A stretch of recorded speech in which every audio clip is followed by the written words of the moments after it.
Welcome back to Champion Spring, and the MVP nut is back with his 3-2-7 performance on Elise, nailing those cocoons, making Cube's life hell, being the attack ward that we all know and love. And now being second overall in the rankings, and the accuracy was on, and one thing we might not see in some of these clips is the riposts as well were super on form. Of course, that one was pretty standard. This was actually very close to being a 1-for-1 despite the 2-for-1 trade, but it was all about Peanut just applying pressure and ambition, as ambition wants to do. Caught out a lot, and a lot of that was just Peanut being to the places he needed to be first. Yeah, absolutely. Definitely ahead of the game, and see him picking up a kill here and a kill there. And yeah, looking at that again, it looked like maybe that time the Flash Cocoon didn't hit, but of course Kuro was in the spot. This is the multi-pronged fighting we talked about with the ROX Tigers now, of course. We already saw from the left, flashing over from the Raptor Brush, Smeb from the back. This is the ROX Tigers in great form. Yeah, and they close it out easily, take that Baron, and then drive home for the victory with some more dives. And you just don't even have a chance to think against the ROX Tigers right now. That you try and get in position to wave clear, but there are too many people in your jungle. They're trying to dive you too aggressively, and when they're so good at landing those skill shots, it can be very difficult to play defense. Almost feels like they're the only team that knows how to play 2016 League of Legends the way Riot intended. Get those game timers shorter. Another 29-minute game. If they can get it into the 20s, that's where it's supposed to be. That's right. Nope enters the booth. Like he had a little smirk on his face. I'd have a smirk on my face too, Papa Smithy, after that game. Very nicely played by the Tigers.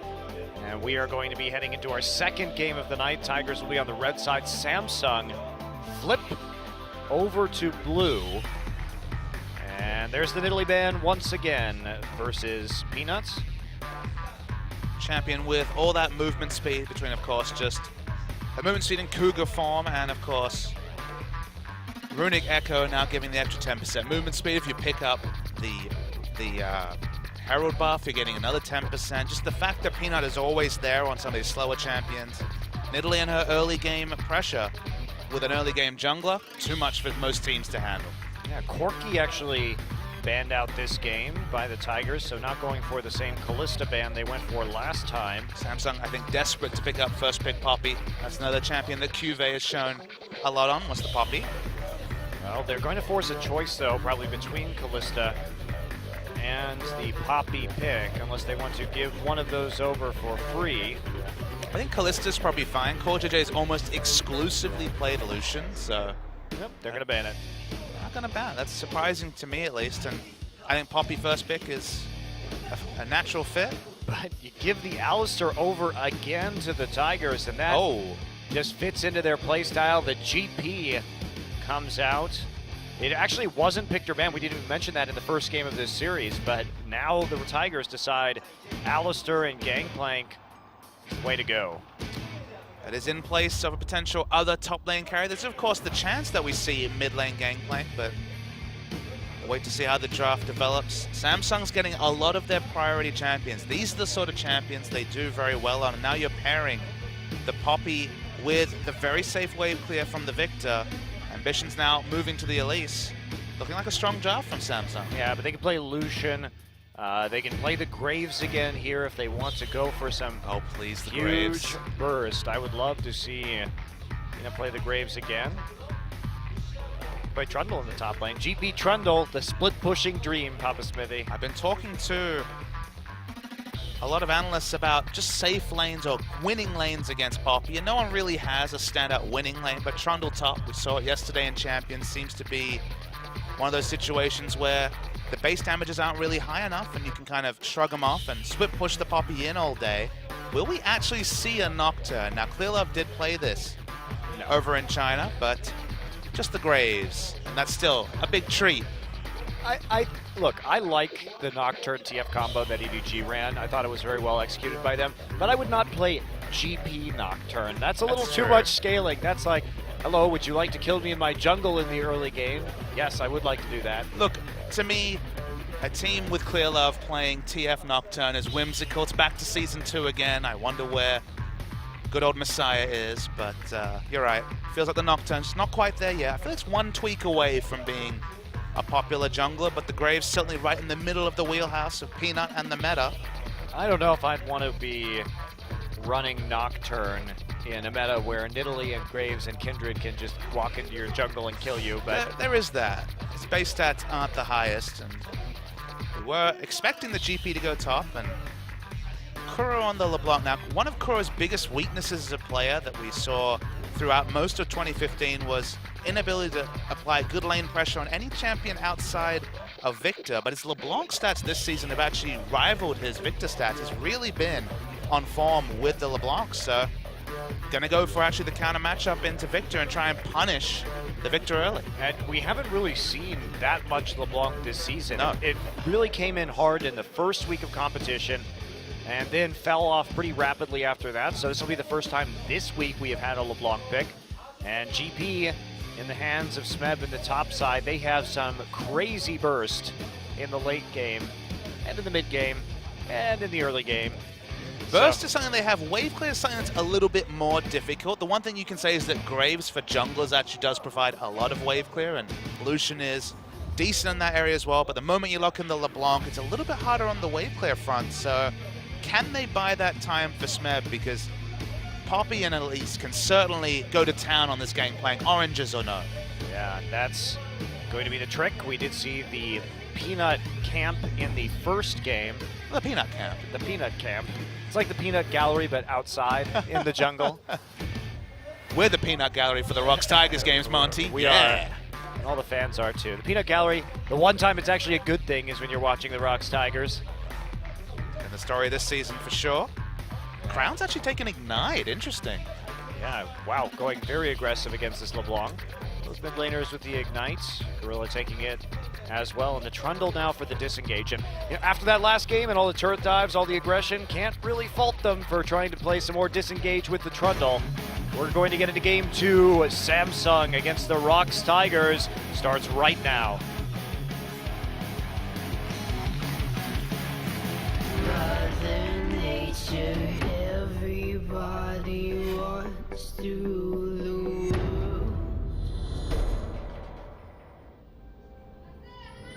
It's time for some more fun on Summoner's Rift. We see Samsung exiting their base up against the ROX Tigers, who are currently 1-0 in this best of 3.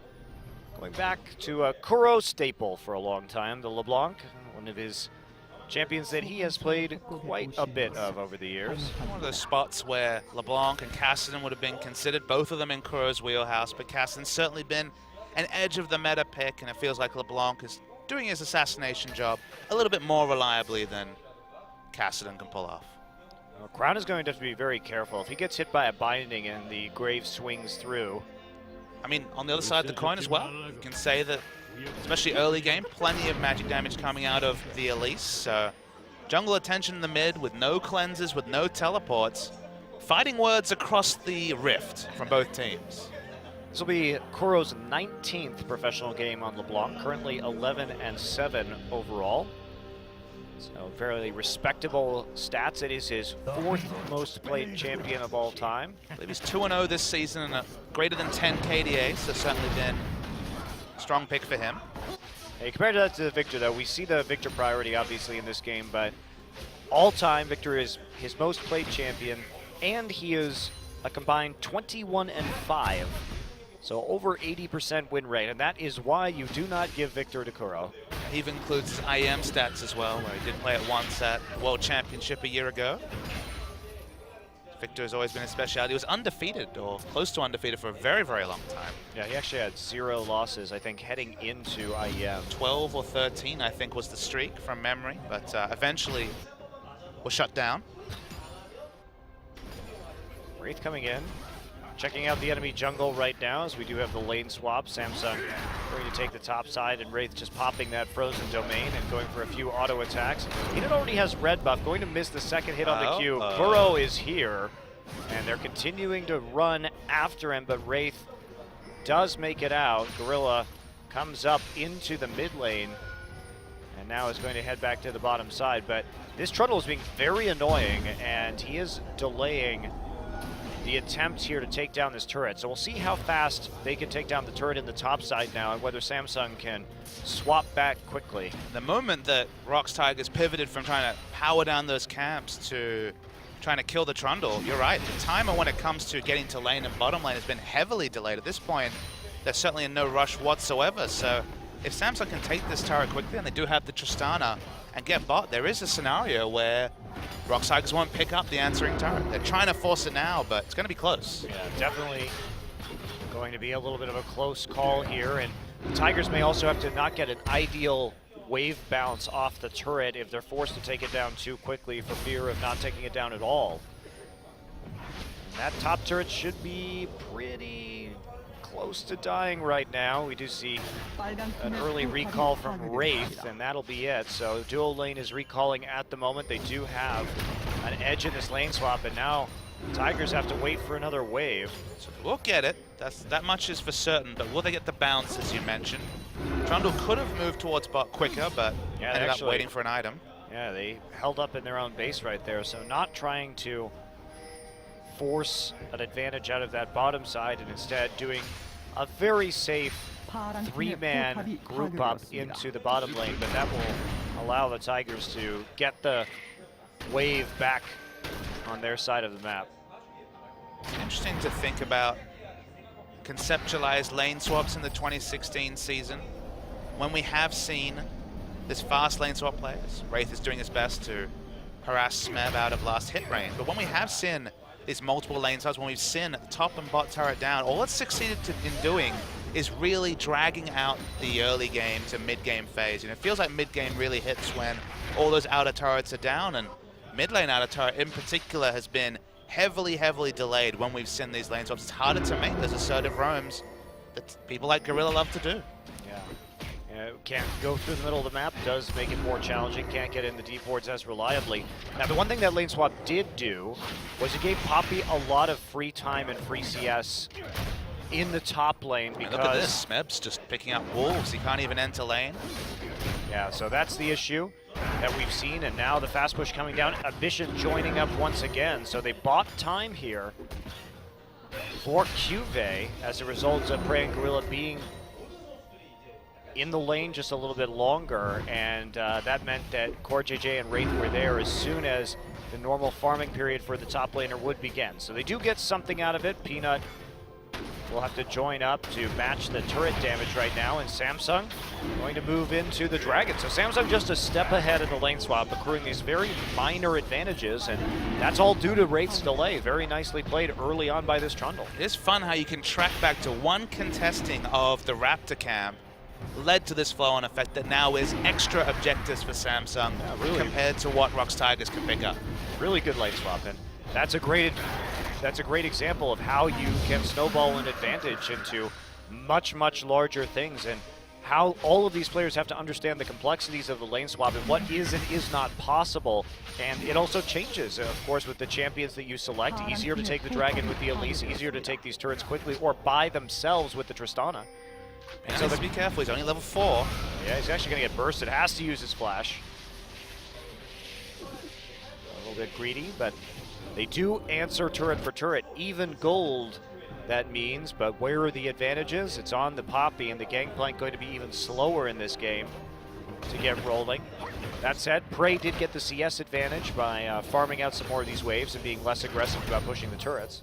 Poor JJ keeps slopping into the lane with the Gangplank. Of course, always the threat of the support being there to catch up. The Gangplank means that Smeb has been consistently behind in CS, still now only at 19 to the 32 of Cuvée.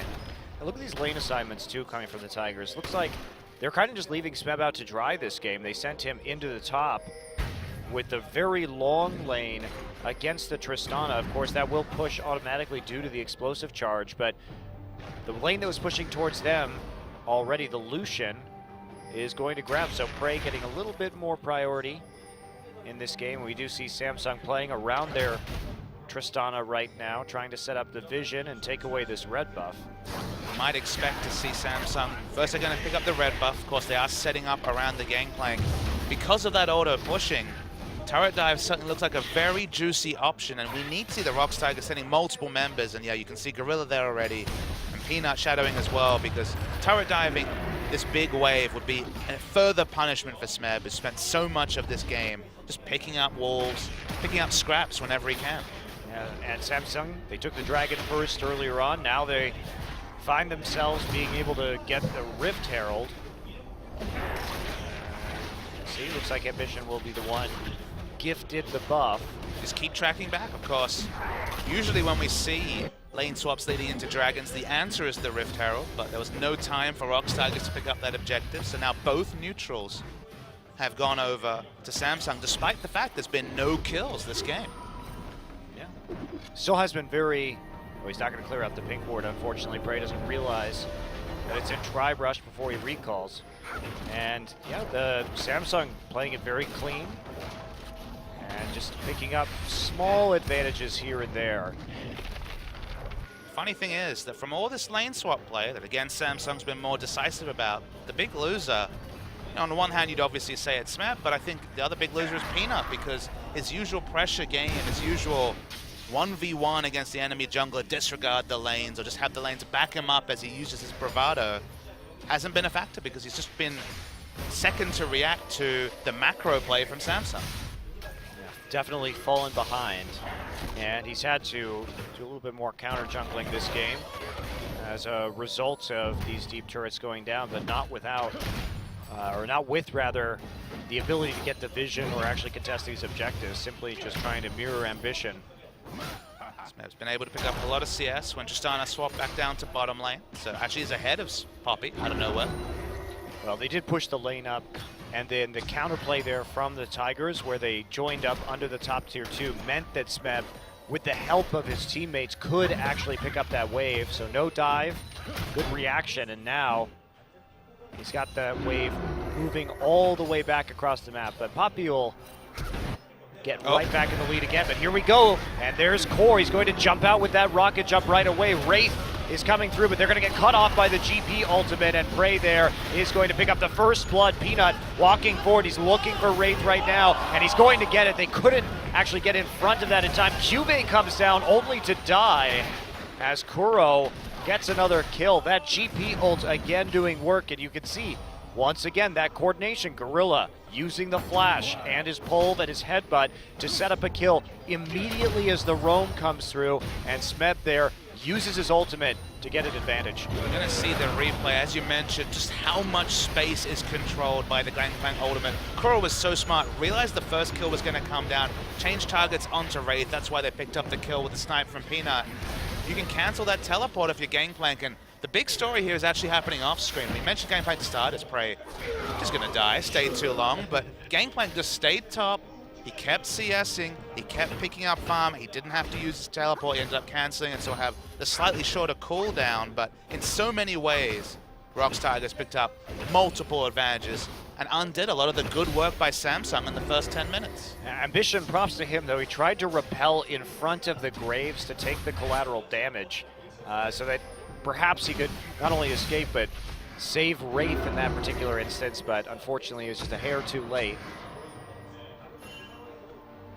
Now the ROX Tigers, 1,500 gold ahead. First one to get the Frost Queen's claim, which of course popped during that chase down bottom. Kuro on lane dominant champions. Kuro in general, what a step up from this guy. He was seen as almost a weak link in the lineup next to Hojin, not in many steps ahead of him when it came to the firing line after every Coup Tigers loss, but suddenly shown a lot more as speaking of skill shots. Yeah, there we go, and there, oh wow, Crown nearly dies, lives with just a sliver of health, and that was the danger, and Smeb finds him with the GP ult under the turret. Gets the coup de grace in the end, and now they push out Ambition with the culling. Again, the Tigers so coordinated, all four in the mid lane, and that's the trouble. You take that Ignite, well, that LeBlanc chain lands, and there's a Graves there, and you can do nothing. And you're losing across the map. Tristana's just pushing in farm for Gangplank to pick up. He's gotten that extra kill from the snipe with the ultimate, and there's no way for Tristana to stop farm, as Cuvee is probably too tanky. Yeah, not enough mana there too from Kuro to actually finish off that kill, and now the Dragon, first of the game for the ROX Tigers, will be taken here at 12 minutes. Very early couple of dragons in this game due to the lane swap, but Samsung, they were doing well early, but once the aggression started to roll in and that GP ult, just the coordination around the Tigers starts once more, and Samsung doesn't have an answer. Awkwardly, without leaving lane versus a teleport being blown and QV being present at that last fight, Gangplank has still had more impact across the map than that pop. Yeah. Definitely been an issue, but QV was just late there. By the time he actually showed up, the damage had already been done in that bottom lane. They do take a few pot shots at the turret, starting to whittle it down, and they're going to take another Rift Herald, but this is not much to compensate them for all they've lost. And now Smeb has pulled out to a CS lead despite being down substantially early on. First 10 minutes were definitely pace set by Samsung before we saw that successful bot lane delayed 5v5. Specifically, it was about setting up around the Gangplank. It looked like they were going to turret dive him under his inner turret, and then you avert your eyes, you watch the other parts of the map, and he's got a Trinity Force on time, or if anything, a little bit early, and the waves keep getting pushed up to Smeb. And we saw Trace 2 days ago pull off a 25-minute, 3-item Gangplank, and Smeb's on course for that as well. He is rapidly getting out of control, not to mention his kill and assist goal. I mean, picking up a kill like that, getting that money just for the ult is absolutely fantastic for him. Here we go, another press forward. Core gets chunked, and they have Peanut here again, like you said in the champ select, Papa Smithy, just great there for the wave clear. Really good understanding of where he needs to be, and also just constantly threatening to get that burst damage down and make a play should he be able to combo effectively with Kuro. It's crazy to think that Graves is a champion who was always really poor in sieges when he was an AD carry. Of course, he was slightly longer range than he is now at 525, but very poor at sieging down turrets. Now, because he's coming from the jungle and because of his sheer wave clear, he's both good at defending against pushes, just firing out his Q, or just getting in melee range and getting that auto attack buckshot damage onto enemy structures. So, new lease on life. Oh, Crown gonna get caught. GP ult is down again, and that's gonna be a finisher there. Kuro is going to escape. Another kill onto Crown, and Papa Smithy, this mid lane is rapidly turning into a Crown Fiesta. It is turning into a Crown Fiesta, Monte Cristo. I mean, you took Ignite on the Victor. You didn't have to take that Summoner. Could have been Cleanse, could have been Barrier, could have been Heal, could have even been Teleport. Took the Ignite and is consistently losing the trades, of course, with a big assist from Gangplank. Yeah, again, that GP ult. I don't know if I've ever seen this many, wow, nice dodge. Consecutively good Gangplank ultimates in a game. Every single one has been so clutch from Smeb. Does find ambition, but they back away. Just Smeb's awareness of when to place it, how to coordinate it with the rest of his team, and when to use it to help out on the all-ins in these situations. Smeb, in the meantime, has continued just to farm up and now has that BF sword and the Trinity Force. 16 minutes, that is real fast. Samsung setting up around the Gangplank, but honestly, Monty, I don't understand sending Tristana into the same lane as Gangplank. At best, you're going to be swapping CS, and oh, Gorella's caught though. Is he? Caught is such an interesting term, Papa Smithy. He's going to get the ultimate used, but the trade there onto Ambition, pretty much even. May have to have some trouble here defending the turret. Peanut has to flash, actually, after getting hit by the spooky ghost. So Gorilla's damage does result in the turret finally going down in that mid lane, so we do see Samsung close the gold gap just a little bit. It's what I don't understand is you're sending Tristana to swap farm with Gangplank, which is a wash or in the advantage of Gangplank, depending on how you think of late game Tristana. This is the thing that makes more sense. Prey was allowed to freeze in the bottom lane for so long. Cold Today finally enters lane. And there's the GP ult again. They're trying to make it over. Kuro will dash into the river. Wraith is waiting there for him, but Core trying to get on the other side of this. There's Gorilla, comes in. Core just going to get a double tap right there. And Kuve, the next to fall, as they are just cut off another GP ultimate. Meanwhile, Smeb is also killing the turret. So Smeb here just doing an insane amount of work without ever even showing up. He has TP, by the way. He could have been there, He just chose not to be. The official OGN subtitle for this VOD will be "Meanwhile at Gangplank," as he just casually spent his whole time in lane. Has he even teleported once, barring maybe defensively? I think he teleported back into lane. And he cancelled a teleport in bottom. Yeah, he did cancel that TP. That is a teleport, I guess. Not a full channel, but an attempt at it. Well, he realized he wasn't needed. And then... Isn't it a nice luxury to be not needed as Gangplank, so you can just get down to that farming? Well, when you have perfect ult placement every time, you aren't needed. It's like, I will do better up here, dealing turret damage, taking an immense amount of farm, slowly, and by slowly I mean very quickly growing his lead to 60 CS. Remember, he started in the hole in this game with the shorter end of the stick. It was picking up wolves while Poppy was picking up lane farm. Smeb, always impressive. It's finding new and unique ways to impress us. This is a very impressive game from the Tigers. I feel like we say that a lot. Every game, actually. Every game. ROX Tigers going to pick up their first of the Rift Heralds. Previously been completely controlled by Samsung, and Samsung had a wonder, after playing such a clean 10 minutes, how it all just fell away. Yeah. Well, that's what happens when you try and take some of these fights. And also the ROX Tigers composition. If you overextend even a little bit, the amount of damage that they can put on you in less than a second is pretty huge. Of course, the Lucian and the LeBlanc and the Graves. So you have to be very cautious in how you play on the map. I wonder when people are going to stop giving Gorilla Alistar, because to me that is the one constant that we see in the Tigers compositions, and it's the backbone with which they use to build leads by diving and aggressive early play. Again, though, when Gorilla gets a champion, it feels like he's already the best at it. Every time we mention, we're like, wow, how does Gorilla get Tom Kench? That's not even a support pick we talk about, but Gorilla makes it work. Gorilla's caught, but again, just walking away.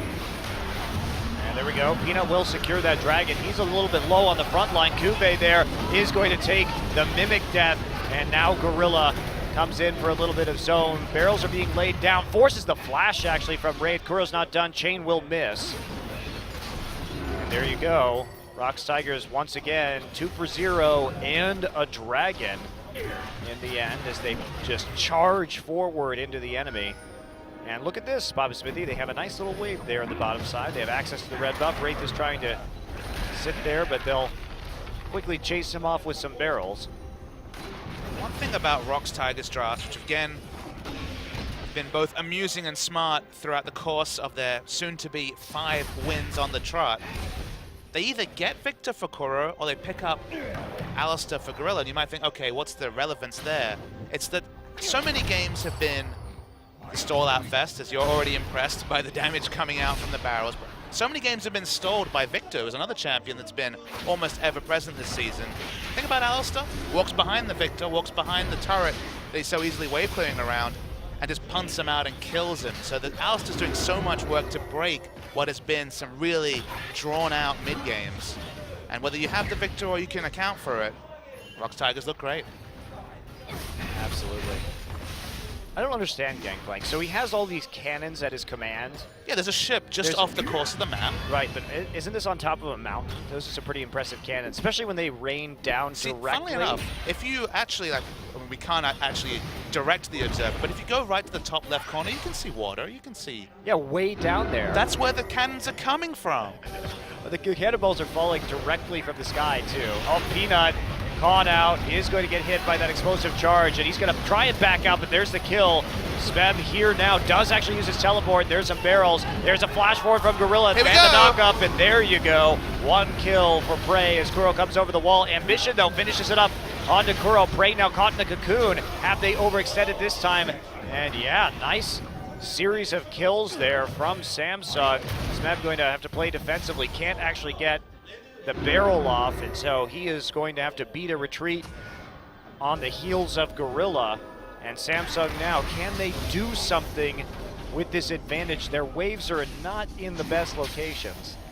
See what's spawned. Of course, Baron is up, but it's too early for that objective. No dragon to pick up. I thought Kuro was going to delete people with the Mimic Distortion, but because he, at the time, only had Abyssal Scepter and the Frost Queen's claims didn't quite have the damage to get what would look like an easy double kill, and the results, good turnaround by Samsung Galaxy. Yeah, I think he actually had waited too long on the recall right there. I believe he did not even have a nearly large rod. Yeah, I don't think he did either. I'm sure we'll see a replay of that, but I think he was sitting on a very large bank.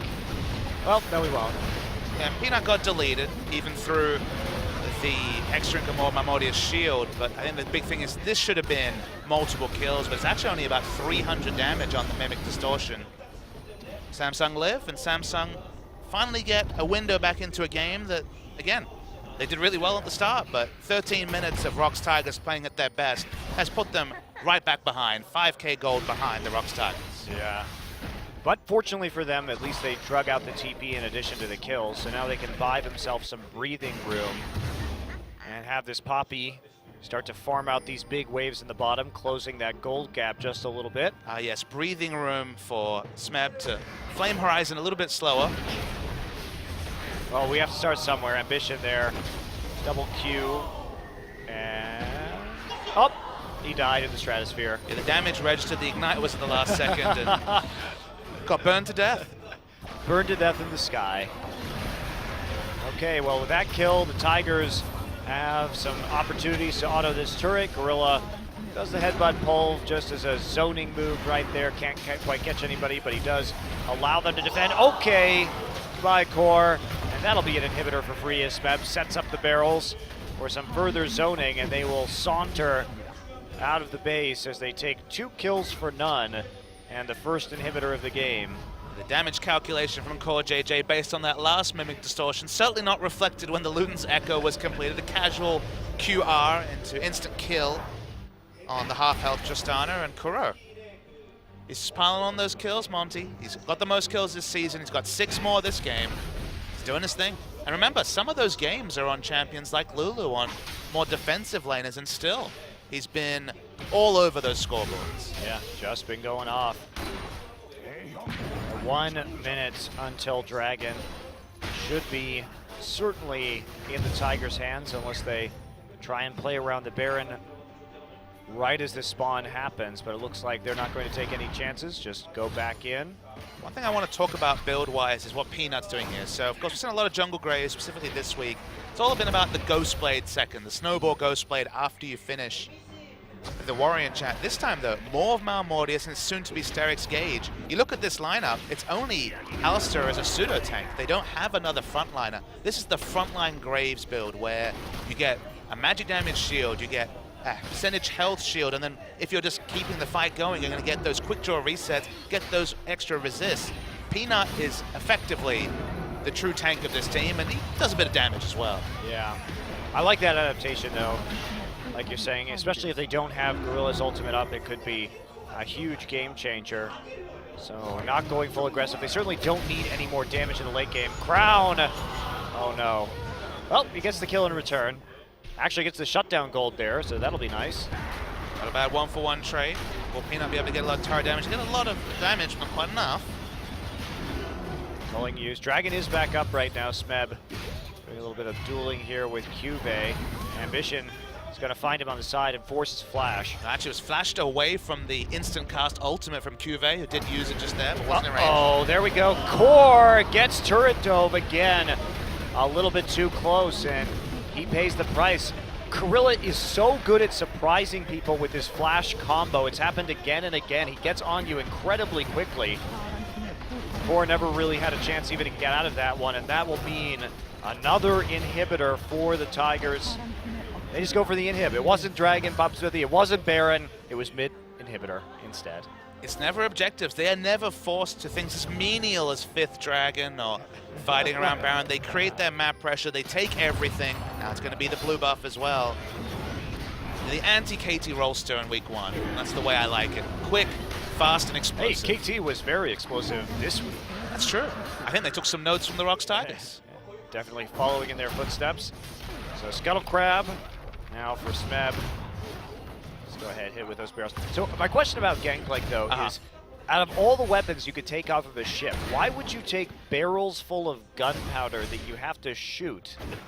He's got cannons, and if he can make a heavy object like a barrel full of gunpowder appear, can't he just make a cannon appear? So you can tell the fact that, I mean, the cannon this core JJ took so much damage, but the cannon play is pretty impressive. We've already established that the Summoner's Rift is really far away from the water where the cannon is shooting from, that particular pirate ship, so it takes quite a lot of precision to be able to aim it so well. They can only do it once in a while. Especially on the extreme hyperbolic curve that they would have to actually get to the top of the mountain and have it rain directly down on top of somebody. When are we going to hear the name of that amazing gunner they have? Because just with a single shout from Gangplank, he's very on the ball. Yeah, so he can only do that, every few minutes. He needs time to punch in the coordinates. it's like programming a computer right there. And the bigger question is, where does he fit 5 barrels in his model? That's my question.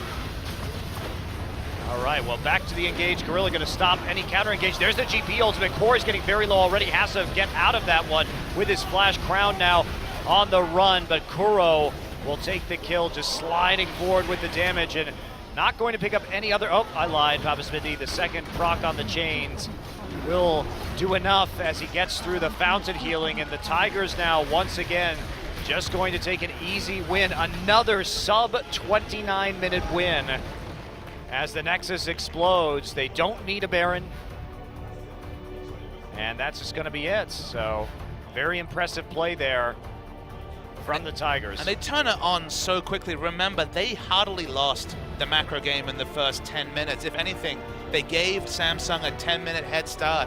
And then 18 minutes later, they've got it all wrapped up. They look clean doing it. You can't even remember some of their struggles with the lane swap play and the smart adaptation from Wraith to contest them at those Raptors. And the ROX Tigers just keep winning. I mean, that's the thing. It wasn't like they got crushed in the lane swap, but they were playing from behind legitimately. But they managed to turn it into a win. I think you pointed it out, Papa Smithy. A lot of that was the questionable lane assignment of the Tristana into the GP lane. That was definitely very helpful because had they been able to get that dive and push the wave and make a more aggressive play, they could have shut down the GP. But since they weren't willing to commit, and since the Tigers were playing such great defense around that top side, they were never able to have that opportunity, and instead they just funneled farm right into Smeb's pockets. Should never be allowed to put a hyper carry into the same lane as Tristana because well, you can if you dive it. If you dive it, you can. Sure. You just have to have that follow-up. They looked to dive at the first 9 minutes, then they lost that team fight, they lost that vigor to dive, and it ended up just free farm for GP. Well, there you go, guys. A quick win for the Tigers, 2-0 over Samsung. And now we are going to come into our Jin Air versus Spenu match. Jin Air are still trying to keep themselves at number 2.